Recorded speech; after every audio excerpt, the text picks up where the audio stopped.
Claire Bennett smiled at the anniversary dinner, already picturing palm trees, ocean wind, and her first rest in years. When Claire Bennett softly asked the flight time, the table chilled, and her parents traded a look she knew too well. Richard Bennett said, before 30 guests, that Claire Bennett did not need the flight details because she was not going. Eleanor Bennett added that someone had to stay behind, watch the children, and keep everything running at home. 30 people witnessed Claire Bennett learn, in public, that her family did not truly count her as family at all. Yet Claire Bennett held a secret she had built in silence for 3 years, and that night she chose to use it. Before telling what followed, Claire Bennett asked listeners to like, subscribe, and share where they watched from. To understand why Claire Bennett finally walked away, the story must return to where the family pattern began. The Bennett family lived in a white colonial house outside Boston, polished, perfect, and proud of its image. 4 bedrooms, 2-car garage, flawless lawn, every detail announcing success to anyone driving past their street. Richard Bennett had retired 3 years earlier from managing a branch at a regional bank near Boston. Eleanor Bennett never worked for pay, yet claimed to be busier than any CEO guarding family reputation. She chaired church committees, planned fundraisers, and managed appearances as if public admiration were oxygen. Then there was Lauren Bennett, 3 years younger than Claire Bennett, always shining at the center. Lauren Bennett married Jonathan Hartley, a downtown corporate attorney whose title entered every family conversation. They had 2 children, Ethan, age 5, and Lily, age 3, plus a gleaming new Lexus SUV. That Lexus always received the best spot in the Bennett driveway, visible first to neighbors and visitors. Meanwhile, Claire Bennett drove a 10-year-old Honda Civic that was always pushed out to the street. Eleanor Bennett would say, guests noticed the driveway first, so Claire Bennett needed to move her car. Claire Bennett never argued. Invisible daughters stop noticing the small daily proofs that they do not matter. The better parking spot, the better seat, the warmer praise, the easier grace all flowed toward Lauren Bennett. Eleanor Bennett introduced Lauren Bennett through Jonathan Hartley's status, while Claire Bennett merely helped out. Claire Bennett worked part-time as an accountant, mostly remote, flexible hours, modest pay, nothing impressive there. By Bennett's standards, her work sounded ordinary, but the family never knew about the other life she built. 3 years earlier, after a different heartbreak, Claire Bennett had quietly learned how to truly see people. In the Bennett family, helping out meant labor disguised as love, duty, and the price of belonging. On Thanksgiving, Claire Bennett arrived at 6 in the morning to start the turkey before sunrise. She set Eleanor Bennett's Wedgwood china, though she was trusted to wash it, never to use it. Claire Bennett arranged flowers, polished silver, and timed 7 side dishes, while others simply arrived later. Lauren Bennett breezed in at noon in cashmere, kissed the room, and sat down ready to be served. Christmas followed the same pattern, except Claire Bennett also wrapped gifts because her mother's hands hurt. Strangely, that same arthritis never stopped Eleanor Bennett from playing bridge 3 times each week. For birthday parties, Claire Bennett became planner, cleaner, entertainer, and emergency babysitter rolled into one. At Ethan's dinosaur party, Claire Bennett worked 8 hours while Lauren Bennett got a manicure. Once Claire Bennett asked to skip a family event because a client deadline actually mattered to her. Eleanor Bennett answered in a cold voice that family always came first, and everyone made sacrifices. But somehow sacrifice always meant Claire Bennett giving up her time, needs, and any claim to herself. The breaking point never arrives all at once. It gathers in humiliations too small to name individually. One Christmas, Lauren Bennett gave Claire Bennett a glittery apron that read "World's Best Aunt." Claire Bennett wore that apron every time she cooked, cleaned, and babysat for the family afterward. The truth struck one random Tuesday, as Claire Bennett scrubbed her mother's Le Creuset pot alone. She realized nobody invited her anywhere unless they expected labor, patience, or unpaid emotional rescue from her. 3 years earlier, another invisibility wound had already cracked Claire Bennett open from the inside. She had dated Ryan Carter for 4 years, dreaming of marriage, children, and a shared future. One night, Ryan Carter sat her down and ended everything with words she could never forget. He said he loved her, but was no longer in love because she was always just there. Just there, like wallpaper, like furniture, like a presence too reliable to be cherished or chosen. After Ryan Carter left, Claire Bennett wandered into a pawn shop downtown without knowing why. There she saw a used Canon DSLR, worn but cared for, priced at $180. Claire Bennett bought it with money she should have saved and told absolutely no one about it. That camera became the first secret Claire Bennett had ever kept purely for herself. She began photographing the people others overlooked because she knew what it felt like to be unseen. Elderly women waiting at bus stops became subjects, their tired dignity framed by winter wind and patience. Overnight janitors, street vendors, and workers with calloused hands entered Claire Bennett's silent archive. She noticed faces society passed by, the same way her own family looked right through her. Claire Bennett titled the series Invisible Women, a name born from recognition and private grief. She built an anonymous Instagram page with no face, no real name, only the photographs themselves. Over 3 years, that hidden page gathered 12,000 followers who understood what Claire Bennett saw. They responded to quiet truth, to patience, to people rendered visible through her careful lens. The camera stayed wrapped in an old cashmere scarf at the back of her closet. It was the only possession Claire Bennett guarded, as something untouched by family expectation or demand. 3 weeks before the anniversary party, an email appeared that Claire Bennett almost deleted as spam. It came from Coastal Light Gallery in Monterey, asking whether she would discuss her photographic work. Claire Bennett stared at the message for 20 minutes before realizing her hands were trembling. Still, she did not reply at once, because people like her were not supposed to receive miracles. There was one person in the family who actually saw Claire Bennett clearly and consistently. Her name was Vivian Bennett. The younger sister, Eleanor Bennett, called the family disappointment. Vivian Bennett never married and followed ceramics, instead of chasing the respectable life the family prized. 20 years earlier, she moved to Carmel by the sea and opened a cafe with a pottery studio. Eleanor Bennett never forgave her for choosing clay, freedom, and joy over a respectable script. For 7 years, Claire Bennett had called Vivian Bennett every Sunday night in secret. Eleanor Bennett knew nothing about those calls or the refuge they quietly gave her daughter. Vivian Bennett was the first person Claire Bennett ever showed one of her photographs. She sent one image as a test, terrified of being dismissed, mocked, or politely ignored again. Instead, Vivian Bennett answered that the photograph was extraordinary and that Claire Bennett had a gift. No one had ever called anything Claire Bennett made extraordinary, and the praise made her cry. Vivian Bennett urged her to keep shooting, keep posting, and trust the eye that noticed pain. 3 weeks before the anniversary, Vivian Bennett changed everything with one careful confession. She admitted sending Claire Bennett's Instagram link to a gallery owner she knew in Monterey. His name was Adrian Cole, and he was searching for emerging artists with a true point of view. Claire Bennett nearly dropped the phone when she realized Adrian Cole was the man who emailed her. Vivian Bennett explained that Adrian Cole wanted to discuss a possible solo exhibition. Claire Bennett could barely speak, because a real career path had just opened inside her ordinary life. Vivian Bennett told her gently that she deserved this chance and needed nobody's permission to take it. She said she learned that lesson too late and hoped Claire Bennett would not wait as long. That night, Claire Bennett replied to Adrian Cole and stepped toward the life she had hidden. Then came the anniversary party, the night the Bennett family tried to define her one last time. 40 years of marriage meant 30 guests, catered food, and a week of unpaid work for Claire Bennett. She took 3 days off from accounting clients to help prepare everything her mother demanded. Claire Bennett ordered white roses and peonies exactly as Eleanor Bennett specified for the tables. She handwrote 60 place cards in careful calligraphy. Because appearance mattered more than rest, she coordinated the caterer, pressed tablecloths, and polished old Waterford crystal wedding glasses.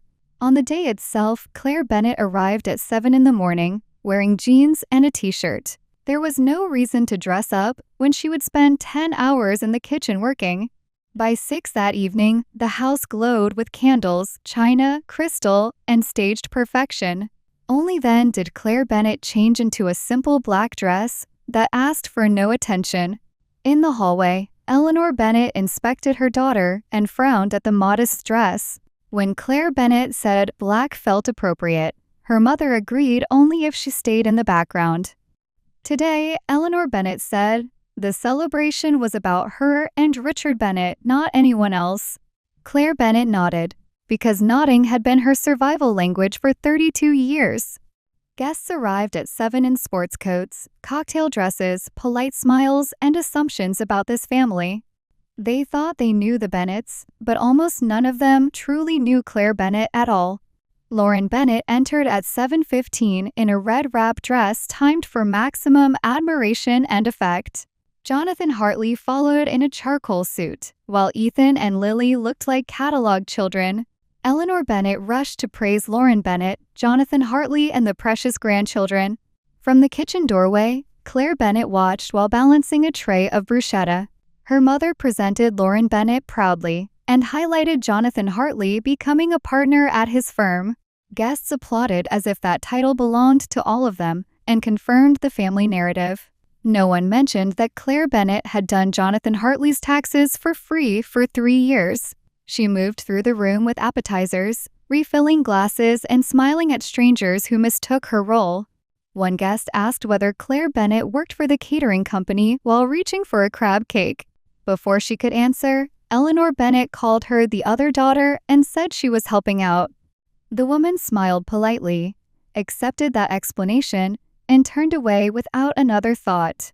Later, Jonathan Hartley approached, carrying Lily, while Ethan tugged impatiently at his jacket. He asked Claire Bennett to take both children so he and Lauren Bennett could mingle freely.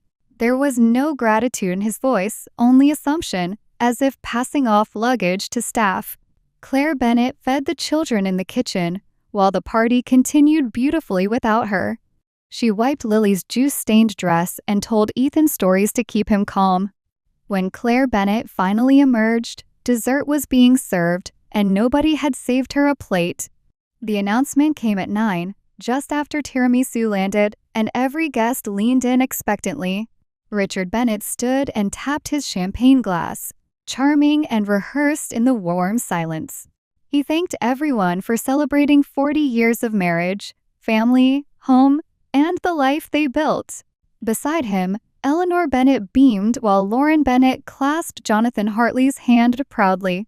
Near the kitchen doorway, Claire Bennett still held a dirty dessert plate and listened. Then Richard Bennett revealed a surprise, pausing long enough for the room to lean closer. Next week, he announced, the whole family would fly to Hawaii for another Bennett celebration. The room filled with delighted murmurs, admiration, and the easy approval that money often buys. Lauren Bennett squealed that the children would love it and called the gift amazing. For one brief moment, Claire Bennett felt light rise inside her chest like hope. The whole family, she thought, must finally include her too, for once without labor attached. She stepped forward and asked what time their flight left, smiling with careful excitement. The question settled strangely, and Richard Bennett looked at Eleanor Bennett before answering. In that pause, Claire Bennett saw a familiar look pass between them, cold and already decided.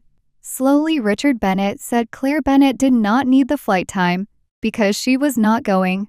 The room fell into a tense silence, no longer celebratory, but alert to something cruel unfolding. Claire Bennett said she did not understand, though in some deep place, she suddenly did. Eleanor Bennett explained that someone had to stay behind because Lauren Bennett deserved a real vacation. That someone, of course, was Claire Bennett, expected to watch the children for an entire week. When Claire Bennett tried to speak, her mother cut in and said she had nothing important to do. Lauren Bennett did not work outside the home, yet somehow her exhaustion counted, and Claire Bennett's never did. Jonathan Hartley added that it was only a week and that the children loved Claire Bennett anyway. There she stood in a plain black dress, while 30 people watched her be dismissed from belonging. Some guests looked uncomfortable, but most turned their eyes away and protected themselves with silence. One woman whispered to her husband that poor Claire Bennett must be used to it by now. The glass in Claire Bennett's hand trembled, so she put it down before it shattered. She heard herself say she understood, using the same obedient smile she had practiced for decades. But inside, something did not break. It cracked like the earth before an earthquake begins. Claire Bennett excused herself and went to the kitchen where no one would follow her pain. Leaning against the counter, she closed her eyes and began making a different kind of plan. The party went on without her, because of course the Bennett celebration never needed her feelings. In the kitchen, Claire Bennett washed dishes mechanically while laughter drifted in from the living room. Eventually, Lauren Bennett appeared in her red dress and told Claire Bennett not to be upset. She said she and Jonathan Hartley truly needed time together because parenting had been so stressful lately. Claire Bennett kept washing and said only that she understood, because that answer cost the least. Then Lauren Bennett praised how good Claire Bennett was with Ethan and Lily. She said the children would barely notice their parents being gone because Claire Bennett was so reliable. When silence greeted that claim, Lauren Bennett sighed as if Claire Bennett were being difficult. She said Claire Bennett had no boyfriend, no serious tie, and a flexible schedule anyway. Flexible, that word again, as though chosen hours meant a valueless life open for seizure. Lauren Bennett pulled out her phone and mentioned a list Jonathan Hartley had prepared for the children. She reviewed food allergies, routines, eardrops, bedtime details, and other tasks without asking permission once. Before Claire Bennett could respond, Jonathan Hartley returned, and both of them moved on. Standing alone in that kitchen, Claire Bennett saw the truth with almost frightening clarity. The family did not see her as a daughter or sister. They saw her as staff. And staff, Claire Bennett realized, had the right to resign and walk away from misuse. Near midnight, after guests left and her parents went to bed, she remained folding tablecloths alone. A client file still needed sending, and Claire Bennett had left her own laptop at home. Her mother's laptop sat on the kitchen counter, and using it felt harmless after years of borrowing. Safari was already open, and Eleanor Bennett's Gmail remained signed in without a password prompt. Claire Bennett should have looked away, but then she saw her own name in a thread title. The subject mentioned Hawaii arrangements and the Wendy situation, a phrase that turned her cold. She clicked, already knowing the truth would hurt, yet no longer willing to remain blind. The thread ran between Eleanor Bennett and Lauren Bennett, beginning a full week before the party. Eleanor Bennett wrote that they should keep Claire Bennett home because she had nothing important to do. She called her free help and said Claire Bennett should feel grateful to be useful. Then Lauren Bennett replied that Claire Bennett would probably feel useful for once. She added that the whole thing was sad, but at least it worked out for them. Claire Bennett read those sentences again and again until the cruelty became impossible to soften. Free help, grateful, sad. The language stripped away every excuse she had ever made for them. Quietly, Claire Bennett took screenshots and emailed them to herself before erasing the evidence. She cleared the browser history and sat in the dark kitchen where she had grown up. For the first time, Claire Bennett let herself understand exactly what she meant to this family. At 1 a.m, she drove back through empty streets to her small aging apartment. The apartment had beige carpet, white walls, and secondhand furniture that Eleanor Bennett once mocked. But it was hers, the one place where Claire Bennett could breathe without performing usefulness. Sitting in the darkness, she stared at the glowing email thread from Adrian Cole. They had exchanged messages already, and he wanted to see her full portfolio in person. He sounded excited by invisible women, and suddenly, Claire Bennett saw an actual exit opening. She picked up the phone and called the one person who would understand without explanation. Vivian Bennett answered on the second ring, even though it was already after midnight. Claire Bennett told her everything: the public humiliation, the childcare demand, the cruel email thread. Her voice cracked only once when she read aloud the words "free help" into the silence. Then Vivian Bennett offered something like rescue, without making it sound like pity. She said there was a spare room above the cafe, and help was needed on mornings there. She reminded Claire Bennett that the gallery was only 20 minutes away from Carmel. When Claire Bennett started to say she could not just leave, Vivian Bennett stopped her gently. She said, "Yes, you can leave," and the only person stopping Claire Bennett now was herself. That sentence stayed with Claire Bennett after the call ended at 2 in the morning. By 6, she had started packing 3 suitcases, camera gear, her laptop, and the scarf. She left behind the glittery world's best aunt apron and the version of herself tied to it. For the first time in 32 years, Claire Bennett chose herself over family expectation. The story paused to ask listeners if they had ever chosen between family loyalty and selfhood. It asked whether staying had ever meant losing who they were, piece by piece. Then the story moved to the moment Claire Bennett told the Bennetts she was leaving. 2 days before the Hawaii trip, she returned to her parents' house one last time. Eleanor Bennett sorted vacation outfits. Lauren Bennett read resort reviews, and Richard Bennett read the paper. Jonathan Hartley was upstairs somewhere, likely working, while the house hummed with selfish certainty. From the doorway, Claire Bennett said she needed to tell them something important. Her mother barely looked up and assumed it concerned the children's schedule already sent by text. Claire Bennett said it was not about the children, and steadied her voice before the truth. She announced that she would not be watching Ethan and Lily because she was leaving tomorrow. A work opportunity in California awaited, something professional she had been building toward privately. Richard Bennett lowered his newspaper and demanded to know what kind of work this was. Claire Bennett answered only that it was professional, giving them no details they had not earned. Lauren Bennett twisted in disbelief and said she was counting on Claire Bennett completely. Claire Bennett replied that they had planned around her without ever asking what she wanted. Then Eleanor Bennett stood up and called the decision selfish, cold, and destructive to family. She repeated her favorite line, "That family came first," as if repetition could turn abuse into virtue. Claire Bennett repeated the phrase back, then asked why family first had not included Hawaii. For a moment, Eleanor Bennett had no answer, and silence finally worked against her. Richard Bennett warned that if Claire Bennett left, she should not expect a warm welcome back. This time, Claire Bennett said she understood, and for the first time, she truly meant it. The next day became a masterclass in manipulation, blame, and emotional blackmail from every direction. Eleanor Bennett called 6 times, leaving voicemails about torn families and devastated parents. She claimed Richard Bennett barely ate dinner and that Lauren Bennett cried all evening. She said the children kept asking where Aunt Claire Bennett was going and why. Lauren Bennett took a softer angle, saying she did not understand why this was happening to her. She asked whether Claire Bennett cared about them at all, turning need into accusation once again. Then came the text that almost broke Claire Bennett with a different kind of threat.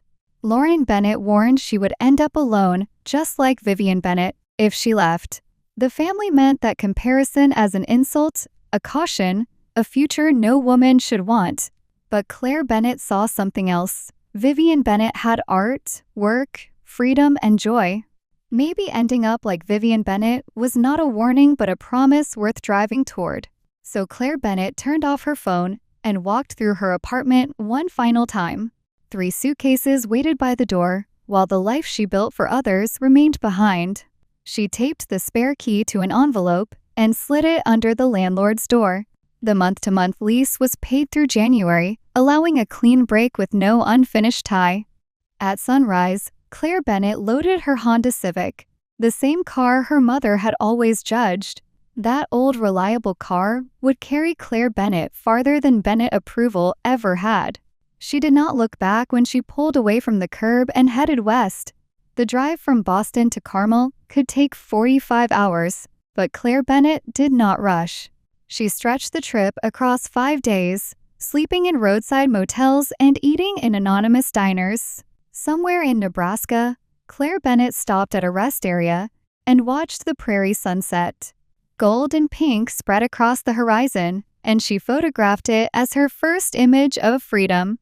On day 3, she turned on her phone only to check directions and saw a text. Lauren Bennett wrote that if Claire Bennett was not home after Hawaii, she was dead to Mom. Claire Bennett read the message once, deleted it, and kept driving into her new life. On day 4, she called Vivian Bennett from an Arizona gas station with shaking anticipation. Vivian Bennett said the room was ready, and Adrian Cole wanted to meet the next afternoon. Tomorrow felt impossibly fast, but Vivian Bennett said it was not fast, only finally. When Claire Bennett crossed into California, something inside her shifted and loosened at last. The Pacific opened to her left, vast and blue, and salt air entered her lungs. Claire Bennett rolled down the window and cried, not from grief, but from relief and possibility. At 7 that evening on day 5, she reached the ceramic cup in Carmel by the sea. Vivian Bennett waited on the porch with open arms and welcomed Claire Bennett home. For the first time in 32 years, the word home felt true instead of performative. Carmel looked unreal at first. All storybook rooftops, galleries, cypress mist, and artistic calm. The town felt less like a destination and more like a painting dreamed into existence. The ceramic cup stood 2 blocks from the beach with blue shutters and lavender window boxes. In back, Vivian Bennett's pottery studio welcomed students and tourists into a slower, truer rhythm. Upstairs, Claire Bennett's room was small but bright, with a white quilt and ocean view. Vivian Bennett explained the arrangement over dinner, morning shift from 6 to noon, then freedom. Claire Bennett tried to thank her, but Vivian Bennett said building a life would be thanks enough. The next morning, Claire Bennett rose before dawn and tied on a simple canvas cafe apron. It was not the glittery aunt apron. It belonged to a life she was choosing herself. She learned pour-over coffee, took orders, wiped tables, and served people who asked nothing extra of her. Locals knew Vivian Bennett by name, and tourists loved the homemade scones and calm atmosphere. By noon, Claire Bennett had earned $37 in tips and smiled more than in months. At 2 that afternoon, she walked 3 blocks in her best dress to Coastal Light Gallery. Adrian Cole was not slick or intimidating. He was weathered, kind-eyed, and genuinely attentive. He greeted Claire Bennett warmly and said the work spoke more powerfully than introductions ever could. Inside, white walls and natural light made every painting and photograph feel respectfully, carefully seen. Adrian Cole said he had studied her Instagram thoroughly and found Invisible Women extraordinary. He paused at the photograph of an elderly woman waiting alone at a bus stop. That image, he said, carried a truth most photographers spend decades failing to reach. Claire Bennett explained the woman had waited 40 minutes while nobody stopped to help. Adrian Cole told Claire Bennett she truly saw people, and that gift mattered in art. Then he offered her a solo exhibition of 15 pieces opening in 6 weeks. The gallery would cover printing, framing, and marketing, while Claire Bennett kept 60% of sales. On Tuesday afternoon, with sunlight across the desk, Claire Bennett signed the gallery contract. The terms were fair and standard, but seeing artist Claire Bennett printed there made her shake. It was the first official document that recognized her contribution as something worthy and valuable. Adrian Cole proposed the title Invisible Women, Portraits of the Overlooked, and she loved it instantly. His assistant, Hannah Reed, notarized the papers with calm precision and handed over her copy. Adrian Cole congratulated Claire Bennett, now officially a represented artist instead of family background noise. She walked out holding the contract against her chest like proof that she had always mattered. While Claire Bennett built her new life in California, the Hawaii trip began collapsing without her labor. Without childcare, Lauren Bennett and Jonathan Hartley could not enjoy adult dinners or easy freedom. Ethan threw a beach tantrum because nobody packed the special sandcastle bucket Claire Bennett remembered. Lily developed an ear infection, and no one could find the pediatrician number Claire Bennett tracked. Eleanor Bennett complained that resort staff lacked attention and sent back her drink twice. Texts soon arrived asking for medication records, bedtime routines, and what food the children would eat. Claire Bennett did not answer because she was busy with proofs, frames, interviews, and actual work.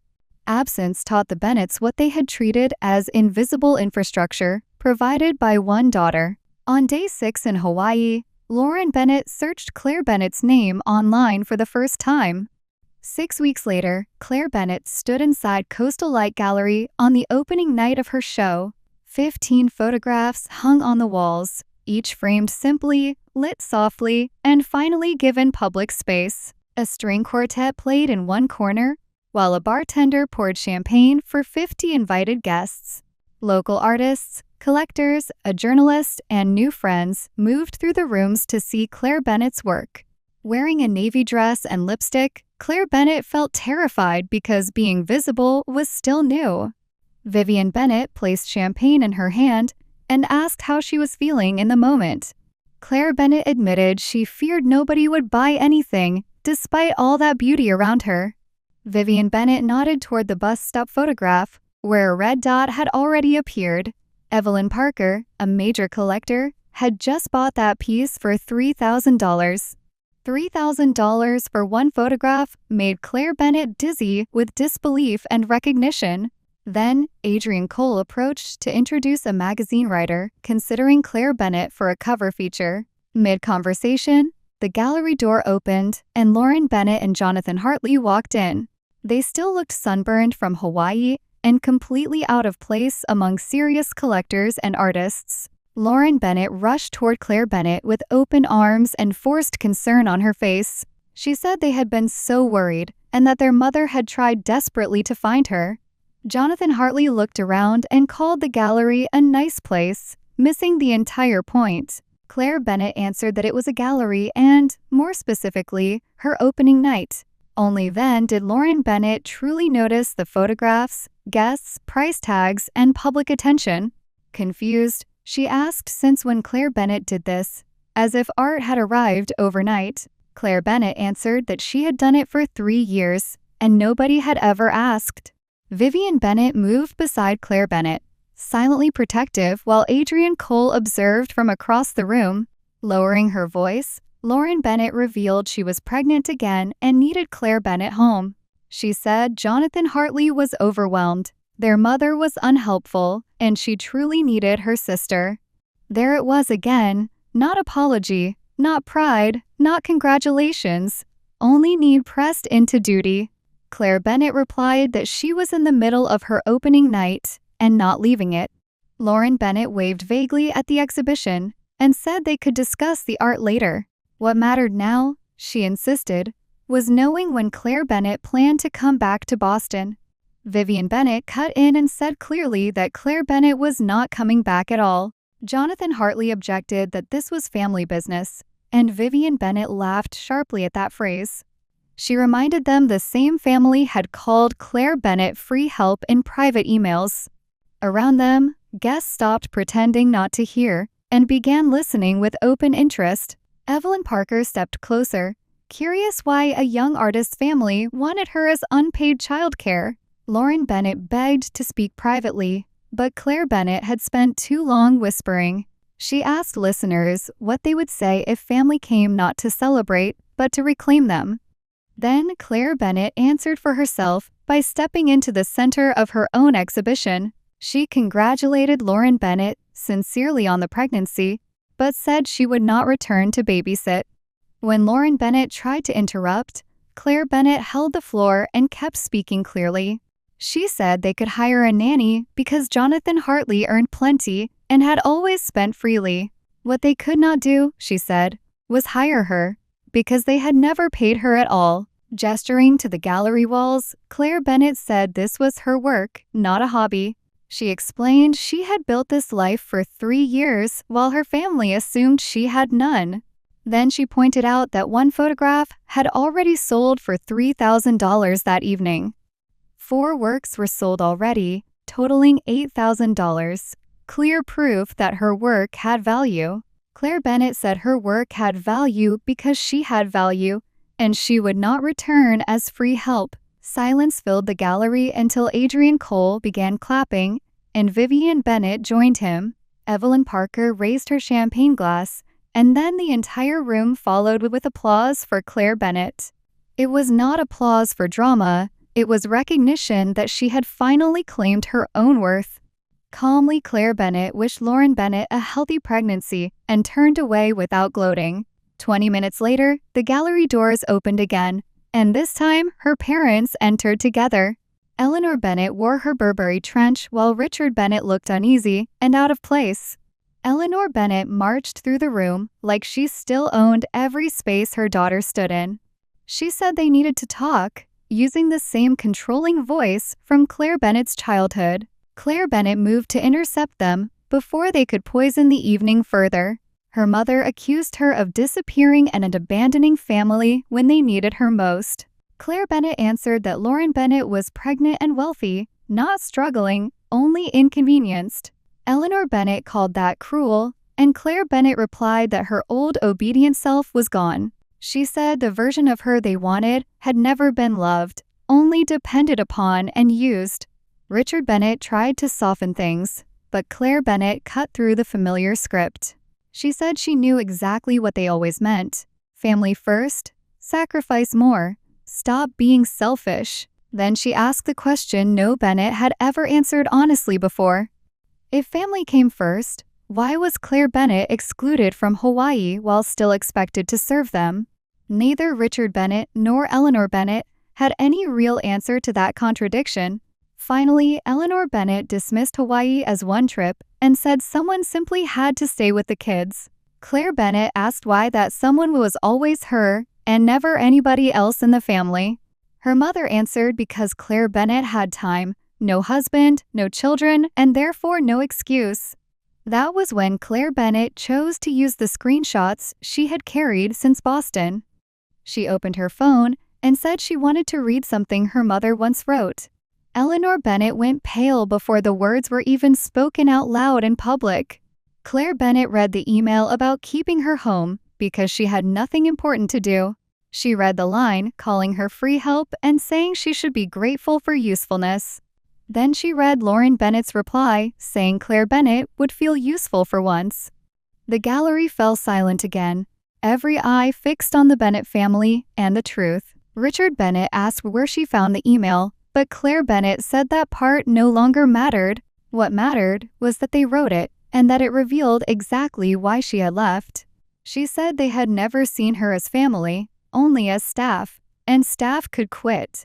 For once, Eleanor Bennett had no speech ready, no polished comeback, no moral authority left.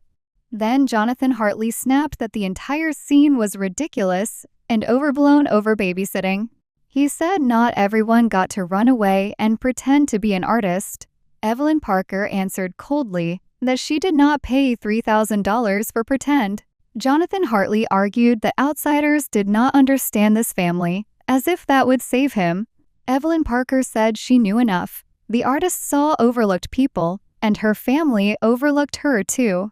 Guests murmured openly now, and the social prestige Eleanor Bennett treasured began dissolving in real time. Desperate, Eleanor Bennett claimed the emails were jokes taken wildly out of context. Another buyer asked what exactly was funny about telling a daughter she had no important life. The room did not rescue the Bennetts. It judged them with the silence they had earned. Gently, Vivian Bennett said it was probably time for the family to leave the gallery. Flushed with humiliation, Eleanor Bennett warned Claire Bennett that she would regret all of this. Quietly, Claire Bennett said no. She truly would not regret choosing dignity over exploitation. Her parents left first, with Richard Bennett following Eleanor Bennett through the door in silence.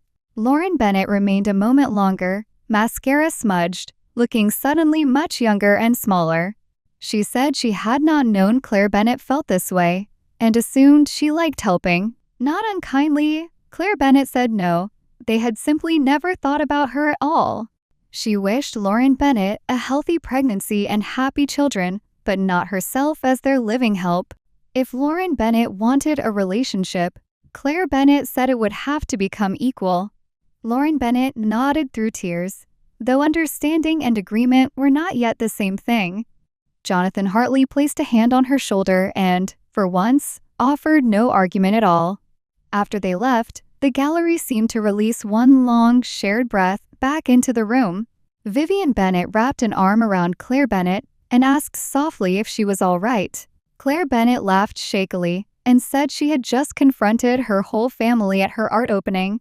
Vivian Bennett told her she had been magnificent, and Adrian Cole appeared with fresh champagne. He said he had never seen an opening night quite like this one in 20 years.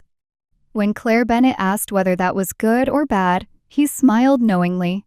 He answered that everyone there would remember the name Claire Bennett, which every artist needs. By closing time, 8 of 15 photographs had sold for $14,000 in total.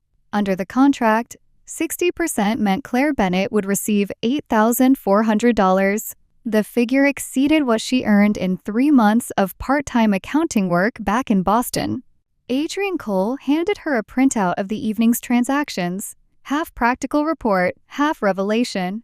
He also said Evelyn Parker wanted to commission a coastal piece at her Big Sur house. A private commission meant a collector trusted Claire Bennett's eye beyond the original exhibition. He gave her the assistant's contact and told her to call the next week. He added that the magazine writer had enough material and might place Claire Bennett on the cover.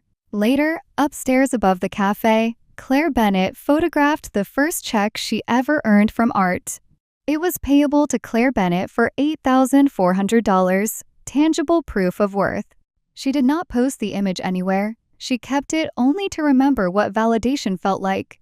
2 months later, her new life had developed a rhythm rooted in work, art, and choice.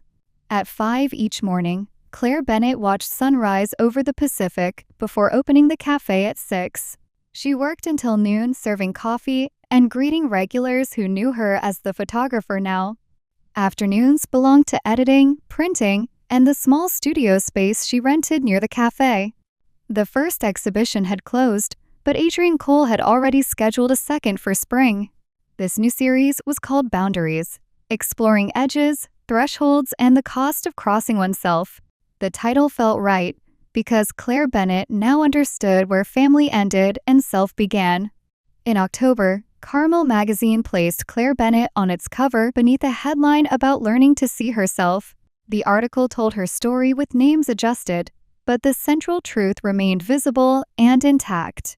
Messages poured in from women who had also been the family helper. The reliable one, the unseen one. Many wrote that Claire Bennett gave them permission to imagine leaving roles that consumed them. The Bennetts reached out too, though contact now arrived through distance, caution, and changed power. After the baby was born, Lauren Bennett texted a photo of a daughter named Charlotte. Claire Bennett sent congratulations and a gift card, kind but firm inside her new boundaries. Eleanor Bennett called once and asked whether Claire Bennett had gotten this rebellion out of her system. Claire Bennett deleted the voicemail because not every message deserved an answer anymore. Then Richard Bennett surprised her with a short email that said he was proud. It was only 3 sentences, but Claire Bennett kept that message while discarding most others. Today she sits in her studio facing the Pacific, where the air tastes like clean possibility.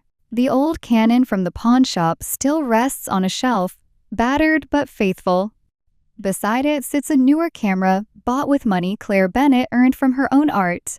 One camera reminds her how she learned to see, the other proves she was finally seen. Her second exhibition, Boundaries, opens next month with 15 new photographs and deeper understanding. These images explore where obligation becomes exploitation and where love changes shape into control. Vivian Bennett still stops by each morning with coffee, insight, and the warmth of chosen family. Adrian Cole checks in weekly about collectors, opportunities, and the steady rise of her career. Cafe regulars now ask for the photographer's table by the window, where Claire Bennett often edits. She is not rich or famous, but she is visible, and that is enough for now. As for the Bennett family, a new configuration exists, civil, distant, and healthier than before.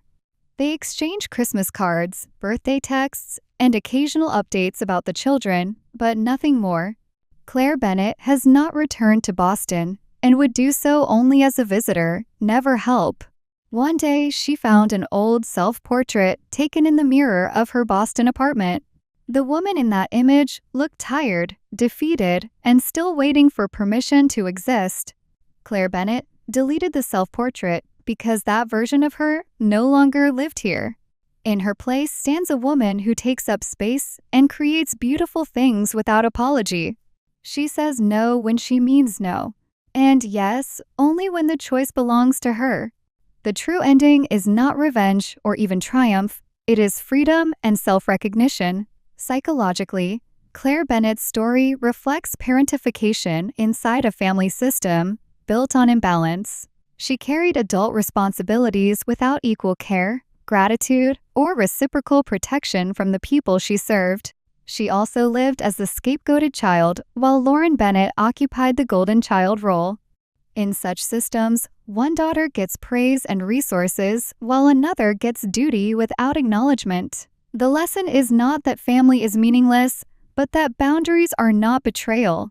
Setting limits is not abandonment. It is recognition that no one can pour from an empty cup. People who truly love you will not demand that your usefulness replace your humanity.